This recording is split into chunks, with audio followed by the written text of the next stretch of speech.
Bienvenue au Canada, un podcast et un site internet qui vous procure des informations et des interviews sur l'immigration et la vie au Canada. Salut à vous aventuriers du Nouveau Monde, Emma Charlin au micro, auteure, accompagnatrice en mobilité internationale et podcasteuse. C'est l'épisode 23 du podcast et je l'enregistre en décembre 2023. Je parlerai aujourd'hui de l'échange de permis de conduire et du passage de permis de conduire au Canada. Mais avant cela, j'ai quelques nouvelles personnelles à vous partager. Vous le savez sans doute, j'ai commencé il y a plusieurs mois déjà la rédaction d'un nouveau guide pratique, Coût d'une expatriation au Canada. Je suis contente car j'ai presque fini. Dans ce livre, je détaille l'ensemble des dépenses auxquelles vous devez faire face, avant départ comme à l'arrivée. Je vous donne ensuite des pistes pour augmenter vos revenus et je vous explique enfin comment équilibrer votre budget. Tout au long de ce guide, je vous donne des fourchettes de prix, mais surtout je vous montre où chercher des informations pertinentes afin que vous puissiez construire votre budget. Un budget qui répondra à vos problématiques et ne sera pas le même que celui de Pierre, Paul ou Jacques. Ou de Pierrette, Paulette et Jacquette. Et oui, le prénom Jacquette existe et comptez sur moi, j'ai vérifié. Par contre, sniff, je n'arriverai pas à terminer ce guide tout début 2024 comme je l'espérais. Il sortira au premier semestre 2024, si possible au second trimestre. Il me faut encore le relire et l'amender, le proposer en lecture à des bêta-testeurs, puis le faire réviser par un correcteur. Bref, j'ai encore du pain sur la planche, quoi. Mais je suis contente car quelques étapes seulement me séparent de sa parution. Je vous tiendrai bien sûr au courant de sa date de sortie, alors restez à l'écoute. Et maintenant, voici un mot de notre sponsor. Eh mais il y en a pas. Ah oui, c'est vrai, c'est moi le sponsor de l'émission pour l'instant. L'épisode de ce jour est sponsorisé par mon activité d'accompagnatrice en mobilité internationale. Savez-vous ce qu'un coach peut vous apporter ? Des réponses rapides à vos questions plutôt que des heures de recherche à effectuer, des conseils pratiques pour gérer vos émotions et vous organiser, des retours d'expérience pour éviter petits et grands pièges. Contre un prix raisonnable, vous allez plus vite, plus loin. Pour vous accompagner, je propose plusieurs formules. L'une d'elles pourrait vous plaire. Une séance de questions-réponses sans engagement sur la durée. Comment cela fonctionne ? Nous convenons d'un rendez-vous, vous venez avec vos questions et moi j'y réponds. Le but du jeu est simple, vous rassurer et vous permettre d'avancer dans vos projets avant votre départ ou après votre arrivée. Ce type de séance dure habituellement 1 heure, à renouveler ou non, c'est vous qui voyez. Pour obtenir plus de détails, rendez-vous sur mon site internet bienvenueaucanada.ca à la rubrique Service. Je vais vous parler aujourd'hui de la procédure d'échange du permis de conduire et du passage du permis de conduire au Canada. Cet épisode fait écho à l'épisode 6 du podcast qui avait pour sujet le permis de conduire international.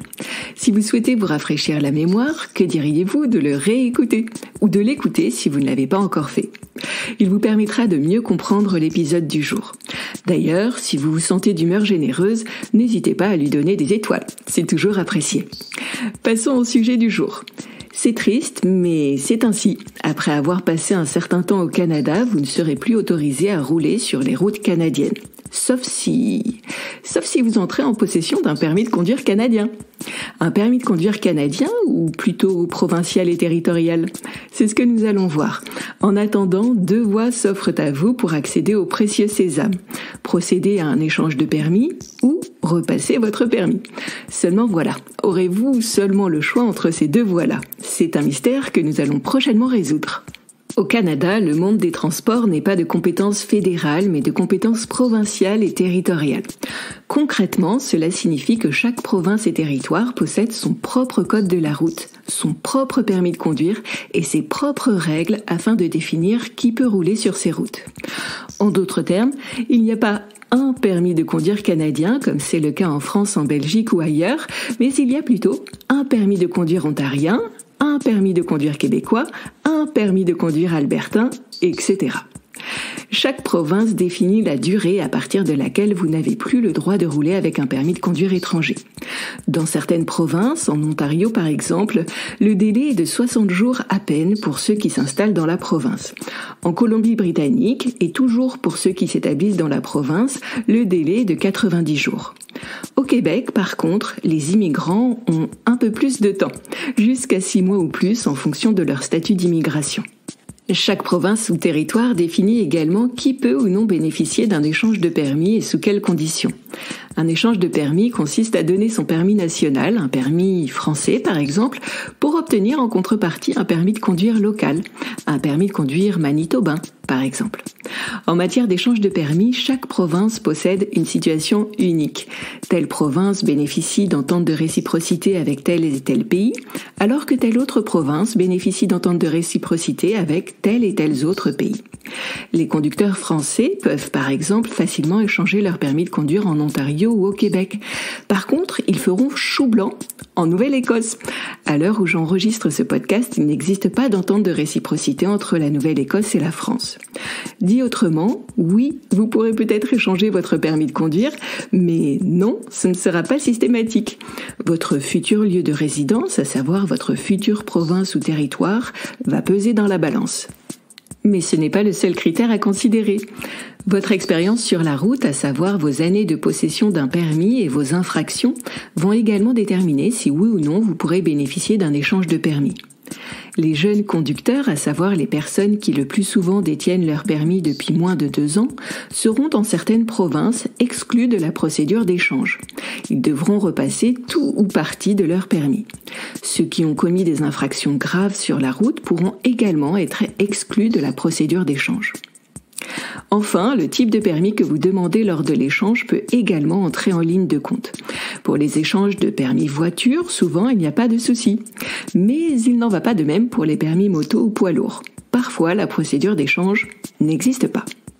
Afin d'en savoir plus, faites une recherche sur le site du ministère des Transports de votre future province ou territoire, ou tapez les mots de recherche suivants sur le net: échange de permis, plus liste des pays signataires, plus nom de la province.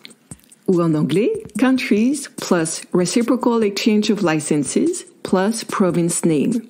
Très vite, vous saurez à quel camp vous appartenez. Celui des échangistes, en tout bien tout honneur, cela va sans dire, ou celui des récidivistes, ceux qui, malheureusement, devront repasser tout ou partie de leur permis. Dans le cadre de votre recherche, notez si vous devez ou non produire un justificatif d'historique de conduite. Si tel est le cas, anticipez cette démarche et venez au Canada en possession du dit papier. Cela facilitera votre procédure d'échange. Pour les Français, vous aurez besoin d'un relevé d'information intégral ou d'un relevé d'information restreint à demander en préfecture avant départ. Pour avoir une vision globale sur les différentes provinces et territoires du Canada, vous pouvez également faire une recherche inversée. Allez sur le site du ministère des Transports de votre pays de départ et regardez avec quel pays, État ou province il a conclu des accords de réciprocité. Sur le site diplomatie.gouv.fr, on peut voir par exemple que la France a conclu des pratiques réciproques d'échange avec les provinces suivantes du Canada: l'île du Prince-Édouard, le Nouveau-Brunswick, Terre-Neuve-et-Labrador, Québec, le Manitoba, l'Ontario, l'Alberta et la Colombie-Britannique. Vous avez vérifié un échange de permis est possible ? Hurrah! Voilà qui va faciliter bien des choses. Dans les jours qui suivent votre arrivée, relisez les démarches à accomplir pour procéder à un échange de permis. Préparez votre dossier si vous ne l'avez pas déjà fait. Surtout, n'oubliez pas de prendre vos papiers d'immigration, votre permis de conduire et votre historique de conduite. Puis rendez-vous dans une agence en charge des échanges de permis. Si nécessaire, soumettez-vous aux examens de compétences demandés, pratiques ou théoriques. Passez vos examens de santé et tests de vision. Faites-vous tout beau pour la photo, versez une petite larme avant de donner votre ancien permis de conduire, payez votre dû, repartez avec un bout de papier vous autorisant à rouler, puis au bout de quelques semaines, recevez par la poste votre nouveau permis. Parlons maintenant de l'autre cas de figure. Vous avez fait vos vérifications et vous devez repasser votre permis. Gloups! Voilà un dossier dont il faudra vous préoccuper rapidement, peu de temps après votre arrivée, surtout si vous n'avez accès qu'à peu de moyens de transport en commun pour vous déplacer. Rendez-vous sur le site du ministère des Transports de votre province ou territoire de résidence, puis identifiez le type de permis que vous souhaitez passer. S'agit-il d'un permis voiture, moto, poids lourd, autobus ? Chaque permis est spécifique et porte un petit nom bien à lui. Un simple exemple au passage, au Québec, le permis auto est dit de classe 5, alors qu'en Ontario, le permis auto est dit de catégorie G. Puis choisissez si vous souhaitez passer votre permis sur une voiture à boîte de vitesse automatique ou sur une voiture à boîte de vitesse manuelle. Adoptez une vision long terme et posez-vous la question suivante. De quel type de permis aurais-je besoin plus tard si je rentre dans mon pays de départ ou si je vais dans un autre pays encore?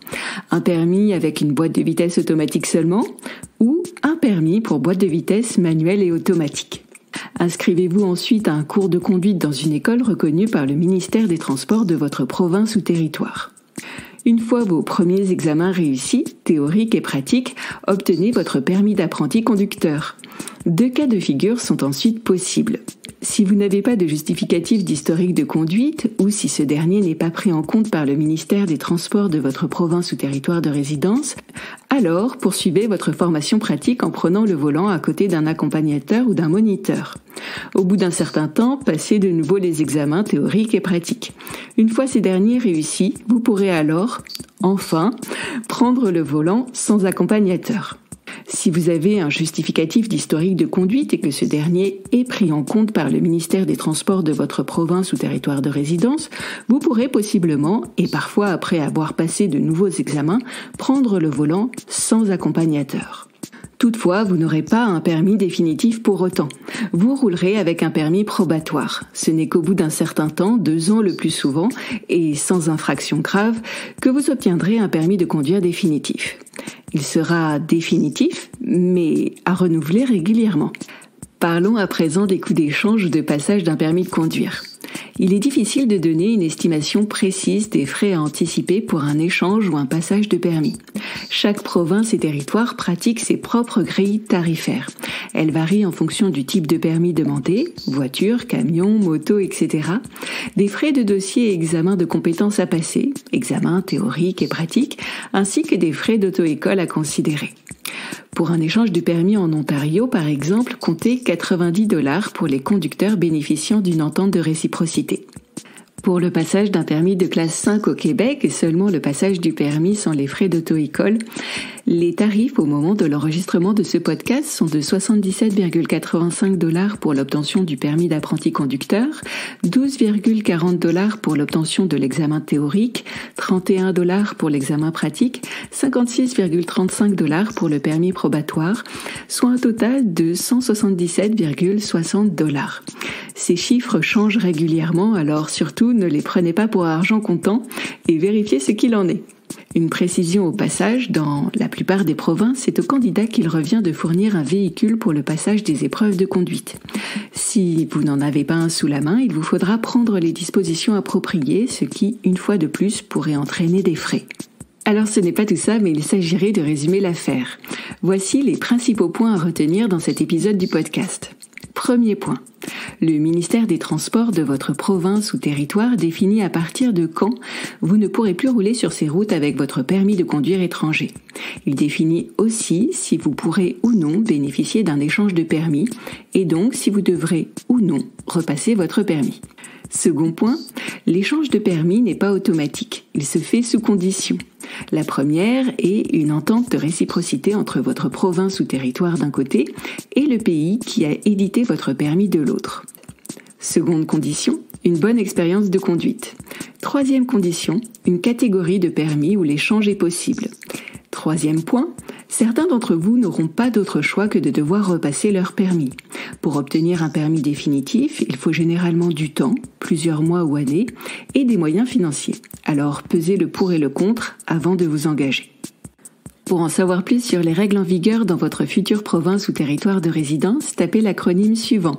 SAAQ pour le Québec, à savoir Société de l'assurance automobile du Québec, ou Ministry of Transportation, plus le nom de votre province ou territoire pour toutes les autres régions du Canada. Comme toujours, les informations que j'ai présentées ici pourraient ne plus être valables au moment où vous les écouterez. Alors faites vos recherches et vérifiez ce qu'il en est. Cet épisode de Bienvenue au Canada est déjà fini. Je vous remercie de l'avoir suivi jusqu'au bout. Vous souhaitez obtenir davantage de contenu ? Alors abonnez-vous sur TikTok, Instagram ou YouTube à mon compte Bienvenue au Canada EC. Vous y trouverez des capsules audio, des vidéos et des photos.